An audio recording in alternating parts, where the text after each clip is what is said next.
Well, Hugh, that's a wrap on day 2 of Retail Week Live. What stood out for you today? I mean, it's hard to choose, mate, really, isn't it? I mean, again, I'm sure it's been said so much the last couple of days, how good it is just to be back in person, to see absolutely. people again. I got to say, of all the things I've seen last couple of days, certainly today was Roger Wade, I think he's the founder and the CEO of Box Park. He was supposed to be talking about 15-minute cities as a concept, but he went off on this soapbox, tirade almost, about a very passionate clarion call for retail and hospitality to almost join together and save itself from I guess, a lack of government attention around business rates, obviously with the budget coming up.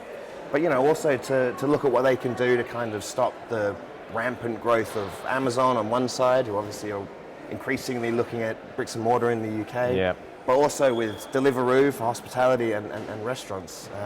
Obviously they're also looking to get into retail in their own way as well. So, he said that basically the sector is kind of, what was the word he used, sleepwalking into a sort of existential crisis, an extinction event. Positive then. Well, yeah.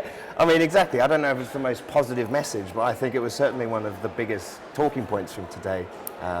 Anyway. I mean, it's a call to action though, right? Yeah, I mean, exactly. It's something that is needed. And as you say, and as Roger said, the government aren't really given too many encouraging signs. So it needs that groundswell of a voice really from retailers. Yeah, the budget's in 2 weeks, and as far as there's nothing on business rates really. They're tinkering around the edges while retail kind of dies on the high street.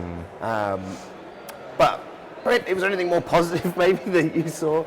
More of a positive message from today? Well, I mean, sustainability has been a key thing, hasn't it, across the 2 days? And certainly today, we had our closing keynote was looking ahead to COP26. But Murray Lamble, the boss of eBay, was one of our keynotes today, and some quite interesting stuff that he was talking about. He said that over the last 3 years, I think there's been a 400% increase on people using eBay, but for used items of clothing. So clearly, it's becoming a bit more ingrained in the consumer psyche now, rather than just buy stuff new and then waste it. But the other interesting thing they've started to develop into their app is, if you buy something on eBay over the last 2 or 3 years, there's something in the app that keeps track of all of your purchases.